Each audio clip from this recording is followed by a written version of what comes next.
Welcome to Bullion Bulletin. Mr. Pradeep Nagori with me. He is a Senior Vice President, Edelweiss Bullion. Welcome, sir. Thank you. I like to congratulate you first for getting Emerging Refinery Award yesterday night. No, we definitely feel very great about it. Being recognized as an emerging refinery, despite being operational only for last couple of months, and being recognized, it definitely gives a lot of good feeling. But as we said yesterday, our real award would be when we get the good delivery status. The way we have set up this refinery and which has been acknowledged by now industry experts who have visited our refinery is that the refinery is par excellence. It is at par with any European refinery that is there today, with best of the processes, with top of the end technology, with top of the end equipments, completely integrated security solution, our lab processes, all of them have been evaluated by now technical experts, and I think that's the reason why the IIGC also decided to kind of bestow with this honor to us, and we are really privileged, and with heartfelt gratitude I would like to thank the organizers of IIGC to give this award to us. Thanks a lot. Now come to the business. This refinery, as we are talking about, so what is the current capacity and how much you can upgrade from the current capacity from both for gold and silver? So the way we have done this is in a phased manner.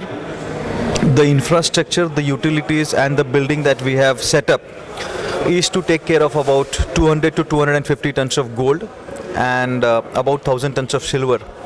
But the equipments and the machinery that we have put is for 70 tons of gold to start with and 200 tons of silver per year.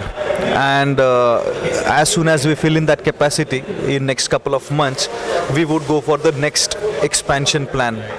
So all the infrastructure, the utilities, the whatever technical pipelines or the support infrastructure that is required, that is for 200 tons and 1000 tons of silver. How are you sourcing the raw material for refining? Depending on the scrap, or you are sourcing doré as well? So the strategy behind setting up this refinery for us, when we decided to set up this, and I must tell you this, that before we actually set up this refinery, we were working for almost 2 years on the entire planning stage. And one of the critical questions obviously was what would be the source of raw material. So one definitely, because the scrap market in India is not really organized as of now, we decided to first go for the doré, which is imported raw material. But the long-term strategy for the refinery is definitely to get the local scrap. And that is in line with what even the government is thinking in terms of the gold monetization scheme. So, that was always in our mind that eventually for the refinery to succeed in a very long term, we will have to, develop the scrap market. And we are taking steps towards it. We are evaluating many models and, opportunities where we can mobilize the local scrap that can come to the refinery. And we are very hopeful that gold monetization scheme would also help us do that. So from a long-term perspective, it's scrap, the local scrap. And from, a short-term perspective, definitely we want to make the refinery up, running, get the good delivery status, that would be doré.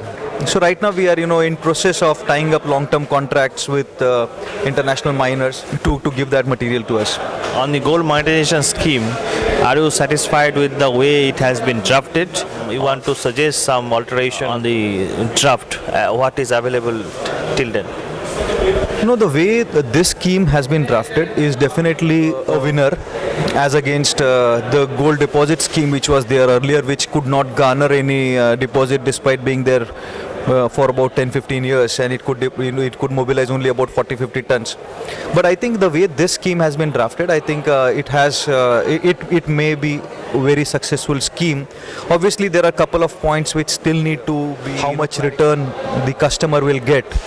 I think infrastructure, logistics, that will fall in place once it is a commercially viable scheme. So right now I think the point of discussion, debate would only be whether it is commercially viable, how much return you will be able to give it to the customer, and how much the banks can give it. So given the current state of things Like for example, banks may not be able to share more than maybe 2.5% because they are already getting gold from international markets at a lease rate of one quarter and 1.5%. So for them to give more than that, maybe 2.5 would be very, very difficult. And apart from that, they will also have to invest in the logistics infrastructure, which would add on to that cost. From a customer perspective, if he doesn't find the rate suitable for him, he would not like to part. Though More than 1%. maybe because and that's where probably the scheme and the participants will have to make the customers aware that why even a 2% rate would be a very good rate for them, because effectively they would be not getting 2% but more, because they are also it's an investment in gold, and that way you are hedged against inflation. So maybe you can take about 5.5% inflation and 2% rate, so you will effectively earn about 7.5%. And if government is able to give some tax exemptions on that, then it will be a clear winner. So awareness will also have to be created amongst the consumers and the customers, or the people who want to deposit gold under GMS, is that even a 2% rate would be a great return. Apart from that, the customer doesn't need to maintain physical gold with him, that is, the custody need not be with him, so he is practically keeping it safe with the banks. Also, there's no cost of insurance and all of that. So effectively, I think the awareness will have to be created amongst consumers that it's a good rate of return. So and that's why I see that the scheme has, the way it has been drafted, has full potential to be a successful scheme. Another thing is if the regulators come back and allow the gold which has been collected by banks to be deposited against a CRR requirement, that would actually help banks a lot. And for banks also it would be a clear winner, because then they are able to mobilize or utilize their cash which is freed from the CRR into the other lending, and that would actually reduce their cost of borrowing that gold. Apart from that, if there is an interest subvention which can be given by government to the banks, I think that would help a lot to make this scheme successful.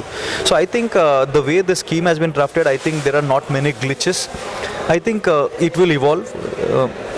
Market forces will play to determine what would be the good rate of return.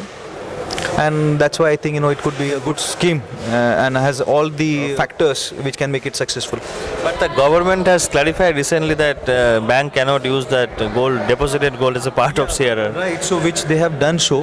That's what they will have to really think about when they finally issue the draft. Because what I've heard is still there is discussion, debate which is going on around that. So government will have to consider these if they have to make it successful. Otherwise, it would be just another gold deposit scheme which may not be able to garner much of it. And I think government's intention is at least to probably reduce the number of the quantity of gold import by another 100-150 tons through this mechanism. On the goods and services tax, as a chartered accountant, what is your observation on that? No, the GST, again, I think the way it has been, right now there's only a white paper on it.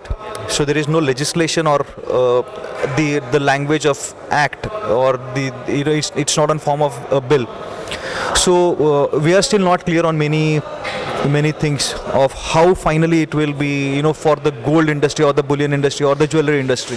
For example, we are still not clear whether there will be a concessional rate as is today for gold. So what that would be, make GST work for us or not. Then I think we are still not clear on, for example, when you import dore, you don't have to pay basic custom duty. There is a CVD and there is a cess which is VATable. On the bullion front, there is a basic custom duty of 10% but no CVD. And CVD is basically excise. So there, the CVD or since it is 0 and basic custom duty is 10, whether that custom duty will be VATable or not. If it is not VATable, then that will create an issue. It will be an additional cost to the bullion importers. So I am sure there are bodies which are representing to the government in various forums and forms to highlight that defect, and government might come up with saying that okay, that custom duty is also VATable, or gold may be an exception for that. But yes, as far as GST goes, definitely it's a good thing that can happen to industry, because that would allow, for example, refiners to mobilize scrap from all parts of the country rather than from that particular state. So you will be that entire link will be available, and that should help the refining industry also. So I'm looking forward for this to come in force as soon as possible. Your reaction or your feeling about the comprehensive association with the organizer? No, I mean, I have been saying this every year now. Yeah. We at Edelweiss have been associated with this convention for almost now 8-9 years as lead sponsors for the event. And we've always found this event very, very good for the industry, and this we have seen over the last so many years. The participation in the event is just increasing every year. So you have more market players, more market participants, attending this conference, debating, discussing issues about the industry, how to grow this industries, what are the challenges faced by the industry and all of that. And it's always good that once in a year we are able to meet all these people at one place. So we've always found this very good event, and now this event has actually become a part of the international calendar. So a lot of people from the international community want to come and attend this event. My best wishes to the convention, and as far as we are concerned, I think we will always be associated, and we always look forward for this event. Thank you for kind viewers. Thank you very much.